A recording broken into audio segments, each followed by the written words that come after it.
घटना चक्र में आपका बहुत बहुत स्वागत है।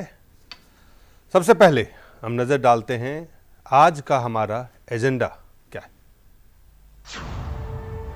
अगले महामहिम के लिए दावे और दावेदारी की दौड़ है जारी। देखना है कौन किस पर पड़ता है भारी।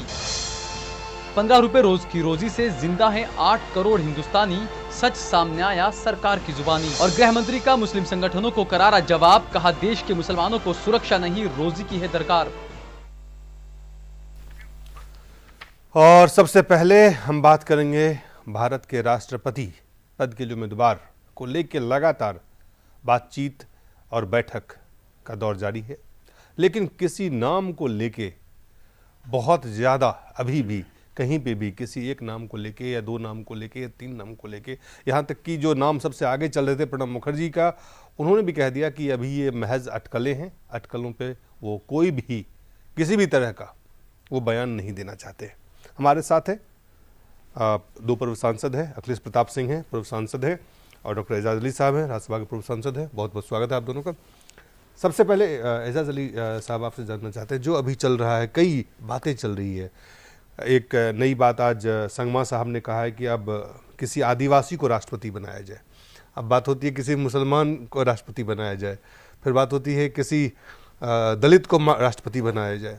ये है क्या राष्ट्रपति चुनाव के आते आते या कोई महत्वपूर्ण चुनाव आते हैं तो इस तरह के राग जो आलापे जाते हैं, इसके पीछे क्या मकसद होता है? क्या वाकई उन वर्गों को एक मुहिम है, उन वर्गों को के प्रति जो है संवेदनशीलता है, या उनको आगे लाना चाहते हैं, या एक इसको आप कैसे किस नज़रिए से देखते हैं? देखिए, राष्ट्रपति का पद तो रबर स्टाम्प है। भले देश का पहला व्यक्ति हो, सारी दुनिया ये जाने कि भाई वहाँ का राष्ट्रपति कौन है, किस वर्ग का है, किस समुदाय का है, भले ये लोग जाने, लेकिन ये पद बिल्कुल रबर स्टाम्प है। जो भी लोग राष्ट्रपति बनाने की बात करते हैं और इस तरह की बात जाती है कि मुसलमान को बनाया जाए, कि दलित को बनाया जाए, कि आदिवासी को बनाया जाए, उनकी नजर वो राजनीतिक हो, गैर राजनीतिक हो, तमाम चर्चाएं होती रहती हैं। राजनीति गैर राजनीति तो एक अलग चीज है, लेकिन ये शो करना कि हम किस कम्युनिटी का या किस वर्ग का बनाना चाहते हैं, इसके पीछे सिर्फ वोट की राजनीति है। अब आप देखिए ना, हमारे यहाँ जैसे मुस्लिम कम्युनिटी में ही देखिए, 4 बार प्रेसिडेंट बने जो मुस्लिम कम्युनिटी थे। अभी भी 2 लोगों का नाम आता है, हामिद अंसारी साहब और APJ अब्दुल कलाम साहब। ये दोनों कई नाम है, इसमें और भी नाम है जी, लेकिन जो मुस्लिम कम्युनिटी का जो नाम आता है वो ये है, दोनों का चेहरा भी लाया गया है। एक NDA ने प्रोजेक्ट किया, दूसरा UPA ने प्रोजेक्ट किया। ये बात है कि ये लोग काबिल हैं, ऐसा इनकार नहीं किया सकता है कि काबिल रहे हैं, इंटेलिजेंट हैं, इंटेलेक्चुअल्स हैं, सब दुनिया समाज के बारे में जानते हैं ये। लेकिन जिस नज़र से आप बनाना चाहते हैं, आपकी नज़र सिर्फ ये है कि अगर हमने हामिद अंसारी को बनाने में कामयाबी हासिल कर ली तो मुसलमान लोग खुश हो जाएंगे। अगर APJ अब्दुल कलाम को बनाने में कामयाबी हासिल करें तो NDA के लोग सोचेंगे कि मुसलमान हमसे खुश हो जाएंगे। तो खाली खुश रहना है। हम कहते हैं कि सदर का ओहदा दे दिया जाए। अब पूरी मुस्लिम कम्युनिटी जो है तो दलित से बदतर हो जाए, तो ऐसा सदर का ओहदा देने से क्या फायदा? आप ये जो पॉलिटिकल पार्टियां, इनकी निगाह हमेशा रहती है कि इनकी निगाहें वोट पे है, वोट पर है, सिर्फ खुश रहते वोट लेना चाहते हैं। वो खुशफहमी में एक पैदा करना चाहते हैं, इस तरह के वोट लेना चाहते हैं जी। अखिलेश प्रताप जी, आप कैसे देखते हैं इन तमाम जो राष्ट्रपति का पद सर्वोच्च संवैधानिक प्रमुख का पद है और देश की किसी भी नागरिक को उस पद पर पदारूढ़ होने का हक बनता है। जहाँ तक आदिवासी, दलित, माइनॉरिटी का सवाल है, महिला, तो मैं समझता हूँ कि अगर किसी भी वर्ग का जो योग्य व्यक्ति है उसे उस पद तक पहुँचना चाहिए। इसमें जो सत्ता में बैठे हुए दल होते हैं उनके कंधों पर बड़ी जिम्मेदारी होती है कि वो किसी राष्ट्रपति पद का उम्मीदवार बना करके ले आना। जहाँ तक संसदीय इतिहास है भारत का, उसमें पहली दफ़े नीलम संजीवैया रेड्डी कांग्रेस के अधिकृत प्रत्याशी थे और इंदिरा गांधी जी ने उस समय अंतरात्मा की आवाज़ पर राष्ट्रपति पद के लिए वोट मांगा था और कांग्रेस के अधिकृत प्रत्याशी नीलम संजीवैया रेड्डी की हार हुई थी और BB गिरी जी जो निर्दल प्रत्याशी थे उन्हें जीत हासिल हुई थी। तो अभी तक का देश का इतिहास ये रहा है कि जो सत्ताधारी दल जिसे प्रधानमंत्री राष्ट्रपति पद के लिए आगे लाता है नाम, लगभग उसी की जीत होती है। चूंकि देश के अंदर संघीय ढांचा है और वर्तमान में जो देश की राजनीतिक स्थिति है उसमें अलग अलग दलों को जो इस तरह की बात कही जाती है, अलग अलग राज्यों में। मैं जानना चाहता हूं कि जब आप ये कहते हैं कि एक मुसलमान को बनना चाहिए, आप कहते हैं दलित को बनना चाहिए, आप ये कहते हैं, मैं इसका क्या जैसे अभी एजाज अली साहब ने जैसे कहा कि माइनॉरिटी को लाने से मुस्लिम खुश हो जाएगा। मैं समझता हूं कि 13वीं लोकसभा में एनडीए ने अब्दुल कलाम साहब का नाम प्रस्तावित किया था। मैं समाजवादी पार्टी का सदस्य था और राष्ट्रपति के चुनाव में हम लोगों ने कलाम साहब को, वो एनडीए के उम्मीदवार थे लेकिन हम लोगों ने कलाम साहब को मतदान किया था। पहला नाम मुलायम सिंह जी नहीं, तो मेरा ये कहना है कि ऐसा तो नहीं था कि 2004 में जब लोकसभा के चुनाव हुए तो मुसलमान जो है वो भारतीय जनता पार्टी या एनडीए के पक्ष में हो गए जी, क्योंकि मुसलमान केवल इस नाम पर वोट नहीं देगा देश के अंदर कि कौन राष्ट्रपति है, कौन प्रधानमंत्री है, कौन मुख्यमंत्री है जी। वो बहुत सी चीजें हैं जिनको दृष्टिगत रख करके मत डालता है, बहुत सारी चीजें। जैसे अभी देखिए इसमें थोड़ा सा हम इनसे डिफर करेंगे कि इन्होंने कहा कि एपीजे अब्दुल कलाम को प्रोजेक्ट किया इन लोगों ने, एनडीए वालों ने, लेकिन मुसलमानों ने कहाँ वोट दिया बीजेपी को। तो दरअसल कांग्रेस जो हमेशा राज करती रही इस मुल्क में और जो भी दूसरी पार्टियां आज राज कर रही हैं उन्हीं का नकल करती हैं, उन्हीं के बताए हुए रास्ते पर आज भी चलती हैं। बीजेपी एंड कंपनी ने भी ये कोशिश की कि अगर हम एपीजे अब्दुल कलाम को अगर बना देंगे प्रधानमंत्री तो हो सकता है मुसलमान खुश होकर हमको एनडीए ग्रुप को वोट दे दे। लेकिन वो कांग्रेस की चाल पर क्यों चली? कांग्रेस हमेशा यही करती रही, कभी जाकिर हुसैन साहब को बना दिया, कभी फखरुद्दीन खान को बना दिया, कभी हिदायतुल्लाह खान को बना दिया। इस तरह से करके मुसलमानों को खुश रखो, आप वोट लेते रहो कि हमने बना दिया। टोकनिज्म ये मेरा कहना है कि उसी ढर्रे को इंडियन बनाने की कोशिश की। लेकिन सवाल ये उठता है कब तक इस भूल भुलैया में हम फंसे रहेंगे। आज सच्चर कमेटी की रिपोर्ट खुद कहती है, जो सरकार ने बनवाया, कि मुसलमानों की ज्यादातर आबादी दलितों से पीछे है। तो राष्ट्रपति बन जाए मुसलमान, अब कम्युनिटी चली जाए दलित से पीछे। सुप्रीम कोर्ट का चीफ जस्टिस बन जाए मुसलमान और कम्युनिटी चला जाए दलित से पीछे। कैप्टन बन जाए अजहरुद्दीन क्रिकेट टीम का, तो आप समझिए कि पूरा मुसलमान का मसला हल हो गया। लेकिन मुसलमान दलित से पीछे चला गया। कभी आईएएस में टॉप करा दिया आपने, अब पता चला कि 1.5% ज्यादा मुसलमान नौकरी में है ही नहीं है। तो ये भूल भुलैया कितना दिन तक चलेगा? अब नहीं चलने वाला है, नहीं चलने वाला। देखिए इसमें एक चीज मैं कहना चाहूंगा कि जब अब्दुल कलाम साहब राष्ट्रपति पद के उम्मीदवार थे तो सीपीएम ने, लेफ्ट पार्टियों ने कलाम साहब का विरोध किया था और अपना उम्मीदवार उतारा था। और मैं समझता हूं कि अब्दुल कलाम साहब के बाद जब पश्चिम बंगाल में चुनाव हुए थे तो ऐसा नहीं था कि माइनॉरिटी ने लेफ्ट को वोट नहीं किया था, लेफ्ट को वोट किया था। क्योंकि जो पश्चिम बंगाल का समीकरण है उसमें माइनॉरिटी के सहयोग के बिना लेफ्ट जो है वो पावर में नहीं आ सकता था। जी, सबसे पहले हम इस रिपोर्ट को आपको दिखाते हैं।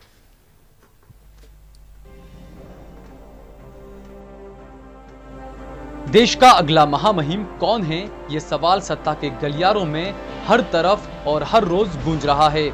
हर कोई जानना चाह रहा है कि रायसीना हिल्स की रेस में कौन है। ऐसा लग रहा है कि सभी राजनीतिक दल अपने अपने पत्ते सीने से लगाकर बैठे हुए हैं। हर कोई ये चाह रहा है कि पहले दूसरा अपने पत्ते खोले। लेकिन ये भी बात किसी से छिपी नहीं है कि अंदर खाने या कहे कि पर्दे के पीछे सब गोटियां सेट करने में या भांपने में लगे हुए हैं कि कौन से संभावित उम्मीदवार के लिए कौन सा दल साथ आ सकता है। सुबह किसी एक का नाम चलेगा तो शाम होते होते उस नाम की हवा भी निकल जाएगी। ये हालत सत्ता पक्ष और विपक्ष दोनों की नजर आती है। ना यूपीए में कोई सर्वसम्मति से एक नाम पर सहमति बन पा रही है और एनडीए का हाल ये है कि नेताओं की बैठक तक नहीं हो पाई है औपचारिक तौर पर। वैसे अगर अब तक की बात करें तो रेस में या मीडिया में दो नामों की सबसे ज्यादा चर्चा है। एक वित्त मंत्री प्रणब मुखर्जी की तो दूसरी उपराष्ट्रपति हामिद अंसारी की। प्रणवदा खुद तो इन खबरों को महज अटकल करार देकर कन्नी काट रहे हैं, लेकिन कांग्रेस पार्टी में भी दो धड़े दिखाई पड़ रहे हैं। एक कहता है कि प्रणवदा की सरकार को बहुत जरूरत है, तो दूसरा कहता है कि नाम से इनकार नहीं किया जा सकता। जबकि सपा कह रही है कि पहले नाम सामने आए फिर पत्ते खोलेंगे। वहीं एनसीपी नेता एक तरफ कह रहे हैं कि शरद पवार आखिरी फैसला पार्टी की तरफ से करेंगे, जबकि पीए संगमा ने नया शिगुफा छेड़ दिया कि आदिवासी राष्ट्रपति बने। वहीं बैठकों का दौर भी जारी है। ममता से बात करने के बाद मुलायम सिंह ने प्रकाश करात से बात की है। वहीं ममता ने सोनिया गांधी के बाद प्रधानमंत्री से भी मुलाकात की है। नाम भले ही न आया हो, लेकिन सब आम सहमति की बात करने से नहीं चूक रहे। बीजेपी जेडीयू के विरोध के बाद अब कह रही है कि वो वक्त आने पर बोलेगी, पहले सत्ता पक्ष अपने पत्ते खोले। राजनीति जारी है और अगले महामहिम की तलाश भी जारी है। Bureau report, Jain news. सच्चाई ये है कि महामहिम की तलाश से ज्यादा महामहिम पर राजनीति हावी है। और सबसे पहले आपको दिखाते हैं अकाली दल के नेता ने क्या कहा। Shiromani Akali Dal has always stood by whatever decision has been taken by the BJP, and the moment there is a all-party NDA meeting, whatever the BJP decides, Akali Dal will go along with that. उन्होंने साफ कर दिया कि BJP जो निर्णय लेगी उसके साथ अकाली दल जाएगी। अब सवाल है बीजेपी क्या निर्णय लेगी, एनडीए क्या निर्णय लेगा। वाम दल के नेता सीताराम येचुरी ने क्या कहा। सीपीएम तो पहले दिन से बड़ी स्पष्ट रूप से कह रही है कि सहमति के आधार पर राष्ट्रपति बनना देश के हित में, और अगर सहमति नहीं बन पाएगी तब जो है चुनाव तो होंगे ही। जब कलाम साहब खड़े हुए थे, असहमति थी हमारी, तो कैप्टन लक्ष्मी सहगल को खड़ा किया। लेकिन सबसे पहले सहमति बनाने की कोशिश करें, और ये कोशिश की शुरुआत और इसकी जिम्मेदारी जो है वो होती है मतलब सत्ता पक्ष की। तो वो इसके बारे में मतलब कदम ले, सबसे बात करें, और अगर बेहतर यही होता कि सहमति हो, बेहतर ये हो कि आम सहमति बनाई जाए। आम सहमति बनाने की जिम्मेदारी सरकार की है, यूपीए सरकार की है। यूपीए इस पे पहल करे। और यूपीए के घटक दल शरद पवार की पार्टी एनसीपी का क्या कहना है। ये नाम ऑफिशियल हमसे किसी ने कहा ही नहीं, तो हम कैसे रिएक्ट करें।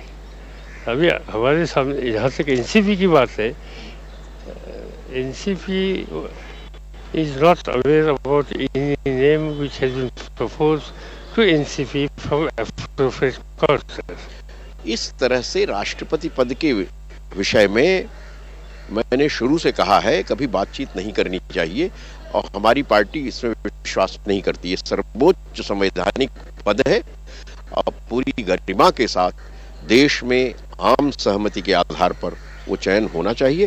वो प्रक्रिया शुरू है, समय आने पर नामों पर भी चर्चा होगी। प्रक्रिया शुरू है, समय आने पे नाम पे चर्चा होगी। नकवी साहब है, बीजेपी के प्रवक्ता है, उन्होंने क्या कहा।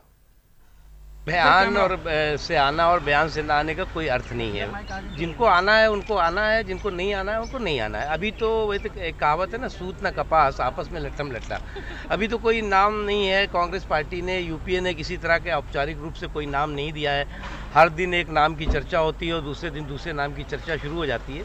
सबसे पहले तो कांग्रेस पार्टी और यूपीए कोई औपचारिक रूप से नाम अपने सहयोगियों या विपक्ष के सामने लाए तो निश्चित तौर से उस पर चर्चा होगी। हमारा मानना है कि आम सहमति बने और आम सहमति से चुनाव हो, वो सबसे आदर्श स्थिति होगी। लेकिन ये निर्भर करता है कि यूपीए और कांग्रेस पार्टी पे कि वो किस तरह का रुख अपनाती है। यूपीए का रुख क्या होता है, इस पर निर्भर करेगा। आपको कुछ दिन पहले सुषमा स्वराज जी ने कहा था कि न तो उनको प्रणब मुखर्जी मंजूर हैं और न ही अहमद अंसारी। और उधर कांग्रेस के नेता ने क्या कहा, वो भी आप देख लें। कांग्रेस में बहुत सी प्रतिभाएं हैं, किसी तरह की कोई कमी नहीं है प्रतिभाओं की, लेकिन अभी से इस बारे में कोई बात करना प्रीमेच्योर है। अभी बहुत लंबा प्रोसेस है, कंसल्टेशन चलेंगी, सब लोगों से सलाह मशवरा किया जाएगा, उसके बाद में फिर कुछ डिसाइड होगा। तरह तरह के लोग तरह तरह की बात बोल रहे हैं, तरह तरह के सुझाव आ रहे हैं, बयानबाजी कर रहे हैं, उससे ये सब तो चलता है जब इस तरह के चुनाव आते हैं। हमारा ये कहने का मतलब है कि आप लोग इंतज़ार करिए, जल्दी किसी एक नाम पर हम लोग जो है तय करके पार्टी और यूपीए तय करके लोगों के सामने लाएंगे और सबसे बातचीत करके जो भी इसका रास्ता निकालेंगे। इंतजार कीजिए, जल्दी क्या है, समय आने पे आपको बता दिया जाएगा कि किस व्यक्ति को राष्ट्रपति पद की उम्मीदवारी के लिए सरकार तय करेगी, वो आपको बता दिया जाएगा। इसके बाद आप ये देख रहे हैं सरकार की तरफ से, पार्टियों की तरफ से, लेकिन जो माहौल बना हुआ है इस वक्त, जो नामों की चर्चा हो रही है, तमाम तरह के नाम आ रहे हैं, खुद जिनका नाम आता है वो भी कहते हैं ये अटकल है। इससे पहले जब डीएमके के नेता ने कहा, करुणानिधि ने कहा कि कुछ नाम हमारे पास भेजे गए हैं, उसको हम आपको नहीं बताएंगे मीडिया को। तो एक तरफ तो ये बात हो रही है, एक तरफ कह रहे हैं कि आप अभी इंतजार कीजिए, अभी कोई फैसला नहीं हुआ। तो ये क्या माहौल किस तरह का है, क्या दिखता है आपको इस समय? ये तो सिर्फ वोट की राजनीति के लिए इतना कुछ हो रहा है, सीधी सीधी बात है। सबकी नज़र वोट पर है, जो वोट जिसको सूट करता है उस हिसाब से ये बात करते हैं। जो हम लोग सोशल आंदोलन चलाने वाले लोग हैं, हम लोग ये चाहेंगे कि राष्ट्रपति पद ऐसा आदमी बैठे जिसकी हिम्मत, जो आप बता रहे थे नीलम संजीवा रेड्डी साहब के बारे में बता रहे थे कि उनकी जैसी हिम्मत लोगों को हो, या फिर जो KR नारायण साहब थे उनकी जैसी हिम्मत होनी चाहिए राष्ट्रपति को कि कभी मौका मिलने पर वो प्रधानमंत्री की बात को भी इनकार कर दे, ये हिम्मत होनी चाहिए। और राजनीतिक ही बैठे, चूँकि मुल्क राजनीति से चलता है, राजनीतिक आदमी पद पर बैठना चाहिए ताकि वो बातों को भी समझ सके सियासी पार्टियों को, और अगर इनसे कुछ गलतियां हो रही तो उसको करेक्ट भी कर सके।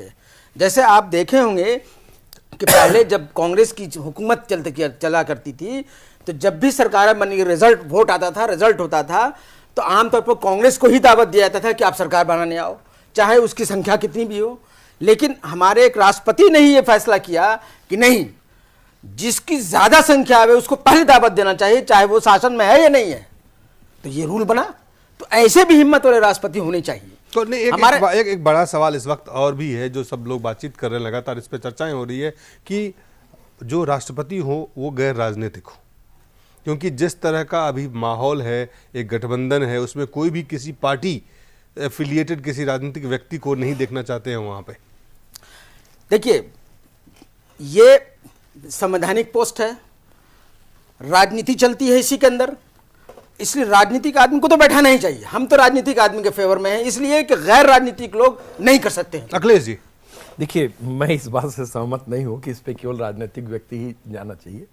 अब्दुल कलाम साहब राष्ट्रपति थे और उन्होंने राष्ट्रपति के रूप में लोगों का दिल जीता, खासकर बच्चों का दिल जीता उन्होंने, सबका, पूरे देश और पूरे देश का उन्होंने दिल जीता।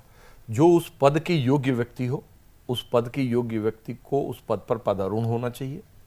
हाँ, जहां तक आदिवासी, माइनॉरिटी और दूसरे, तो मैं समझता हूं कि समाज के सभी वर्गों को नहीं, राजनीति होना चाहिए, गैर राजनीतिक होना चाहिए नहीं, दोनों। अगर राजनीतिक व्यक्ति अच्छा व्यक्ति अभी जिस तरह का माहौल है, किसी एक भी पार्टी के पास अभी हमें जिस तरह का अभी कोई ऐसी लक्ष्मण रेखा नहीं खींचनी चाहिए कि नहीं साहब इस पद पर केवल राजनीतिक व्यक्ति ही जाए। राजनीतिक और गैर राजनीतिक में से जो अच्छा व्यक्तित्व हो वो निकल करके सामने आवे, जो देश के लिए। जैसे अभी आपने KR नारायणन साहब का नाम लिया, अभी आपने इसके पहले जैसे अभी इन्होंने कहा कि पहले परंपरा थी, आपने दो राष्ट्रपतियों का उदाहरण दिया है। मैं बड़े ही स्पष्ट शब्दों में कहना चाहता हूं कि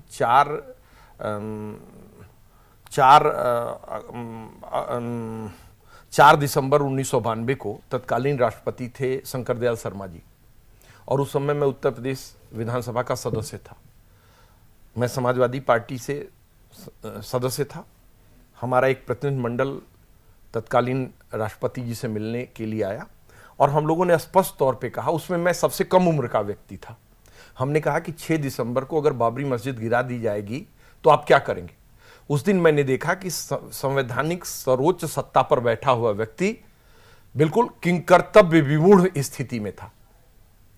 तो मुझे ये लगता है कि जो हमारा भारतीय संसदीय जनतंत्र है उसमें आज आवश्यकता इस बात की है कि राष्ट्रपति को भी और अधिक अधिकार संपन्न बनाया जाए जब देश के समक्ष विकट परिस्थितियां पैदा हों और संवैधानिक संकट खड़ा हो। आप देखें, जैसे उन्होंने कहा, एक बात कही कि पहले ये होता था कि अगर कम भी संख्या हो तब भी उसी पार्टी को, जो रूलिंग पार्टी थी कांग्रेस पार्टी, उनको तो एक चीज उसमें बदलाव आया। तो जाहिर है नहीं, जिस तरह की ऐसा संविधान में कभी ऐसा संविधान में कहीं व्यवस्था नहीं रही। ये बात अलग है कि कोई आदमी कोई राष्ट्रपति या कोई राज्यपाल किसी राजनीतिक दबाव के अंतर्गत आकर के इस तरह का निर्णय, ये केवल राष्ट्रपति पर ही मत जाइए, आप राज्यपाल पर भी आइए। मैं उदाहरण देना चाहता हूं, कई ऐसे उदाहरण, जस्ट उदाहरण आपको देना चाहता हूं कि 1996 में उत्तर प्रदेश के अंदर जब समाजवादी पार्टी सबसे बड़े दल के, भारतीय जनता पार्टी सबसे बड़े दल के रूप में उभर करके आई थी, तो तत्कालीन राज्यपाल रोमेश भंडारी जी ने उस समय भारतीय जनता पार्टी को सरकार बनाने के लिए आमंत्रित नहीं किया, और तत्कालीन नेता प्रतिपक्ष आदरणीय अटल बिहारी वाजपेयी जी उस समय प्रधानमंत्री आवास के समक्ष भूख हड़ताल पर बैठे थे। और ठीक 2002 में जब उत्तर प्रदेश में समाजवादी पार्टी सबसे बड़े दल के रूप में आई, तो तत्कालीन राज्यपाल विष्णुकांत शास्त्री जी ने समाजवादी पार्टी को सरकार बनाने का आमंत्रण नहीं दिया और राज्यपाल की सिफारिश पर हस्ताक्षर किए नेता सदन और आदरणीय प्रधानमंत्री अटल बिहारी वाजपेयी जी ने। हमने उत्तर प्रदेश की चर्चा पर इस सवाल को देश की संसद के सामने रखा था कि आदरणीय प्रधानमंत्री जी, तब का आपका कदम गलत था या आज का कदम गलत है? यदि तब का आपका कदम गलत था तो आपको देश से माफी मांगनी चाहिए, आज का कदम गलत है तो आपको प्रधानमंत्री पद से इस्तीफा देना चाहिए। तो मेरा यह कहना है कि संसदीय जनतंत्र के अंदर जो लोग सत्ता में होते हैं वो अपनी सुविधा के अनुसार यहीं पे ये सवाल आता है, इन परिस्थितियों का इस्तेमाल करते हैं। लेकिन अभी तक राष्ट्रपति का पद जो है वो विवादों में नहीं रहा, राज्यपाल के पद तो विवाद में रहे जी। तो मैं समझता हूं कि जिस तरह के 2014 की जो तस्वीरें बन रही है देश के प्रथम राष्ट्रपति से लेकर के और अभी तक के राष्ट्रपति के बीच में, अगर कहीं वो विवाद का केंद्र बिंदु नहीं बने तो ये भारतीय लोकतंत्र के लिए शुभ लक्षण है। और आगे भी हम अपेक्षा करते हैं कि देश के सर्वोच्च संवैधानिक पद पे बैठा हुआ व्यक्ति विवाद के केंद्र बिंदु में ना। ये आपने जो भी कहा, इसमें दो चीज हम भी कहना चाहेंगे। हमने आपको पहले ही बताया कि राष्ट्रपति का पद सबसे सर्वोच्च पद है, लेकिन ये रबर स्टाम्प के बराबर है, सब कुछ प्रधानमंत्री होता है। नहीं, लेकिन कई ऐसे कि और अधिकार संपन्न बनाने की जरूरत है। कई ऐसे ये कब बनाइएगा? कुछ ऐसे वक्त होते हैं जब उनका निर्णय उनके तरफ पूरे देश की आज तक हमने देखा नहीं। सिर्फ इस मामले में एक जो हमने बताया आपको कि पहले उन पार्टी को दावत दीजिए आप जो संसद में बाज़ाब्ते पार्लियामेंट में चेंज किया गया जिसको कि जो ज्यादा संख्या में आए, एक ये तब्दीली देखा हमने। दूसरा हमने के.आर. नारायण साहब के वक्त में देखा था।